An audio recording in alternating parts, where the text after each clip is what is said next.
Zechariah 14. Behold, a day is coming for the Lord when the spoil taken from you will be divided in your midst. For I will gather all the nations against Jerusalem to battle, and the city shall be taken, and the houses plundered, and the women raped. Half of the city shall go out into exile, but the rest of the people shall not be cut off from the city. Then the Lord will go out and fight against those nations, as when he fights on a day of battle. On that day, his feet shall stand on the Mount of Olives that lies before Jerusalem on the east, and the Mount of Olives shall be split in two from east to west by a very wide valley, so that one half of the mount shall move northward, and the other half southward. And you shall flee to the valley of my mountains, for the valley of the mountains shall reach to Azel, and you shall flee as you fled from the earthquake in the days of Uzziah king of Judah. Then the Lord my God will come, and all the holy ones with him. On that day there shall be no light, cold, or frost.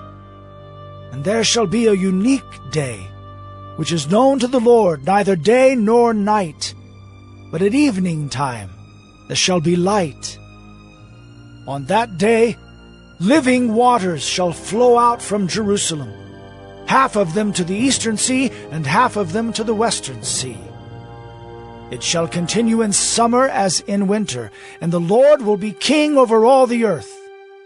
On that day the Lord will be one, and his name one.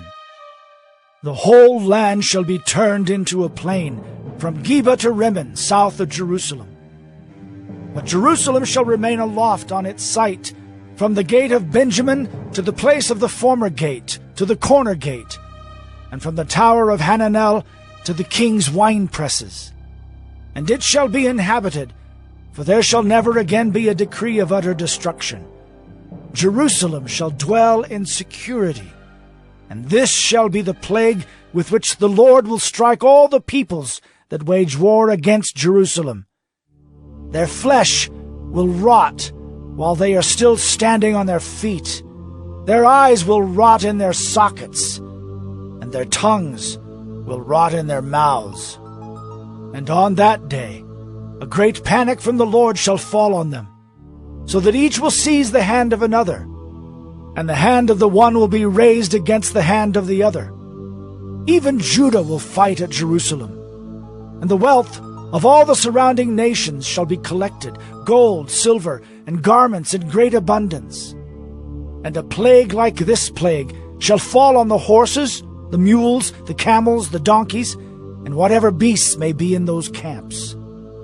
Then everyone who survives, of all the nations that have come against Jerusalem, shall go up year after year to worship the King, the Lord of hosts, and to keep the Feast of Booths.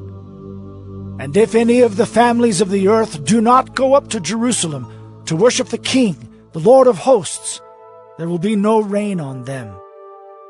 And if the family of Egypt does not go up and present themselves, then on them there shall be no rain. There shall be the plague with which the Lord afflicts the nations that do not go up to keep the Feast of Booths. This shall be the punishment to Egypt, and the punishment to all the nations that do not go up to keep the Feast of Booths. And on that day there shall be inscribed on the bells of the horses, Holy to the Lord. And the pots in the house of the Lord shall be as the bowls before the altar. And every pot in Jerusalem and Judah shall be holy to the Lord of hosts, so that all who sacrifice may come and take of them, and boil the meat of the sacrifice in them. And there shall no longer be a traitor in the house of the Lord of hosts on that day.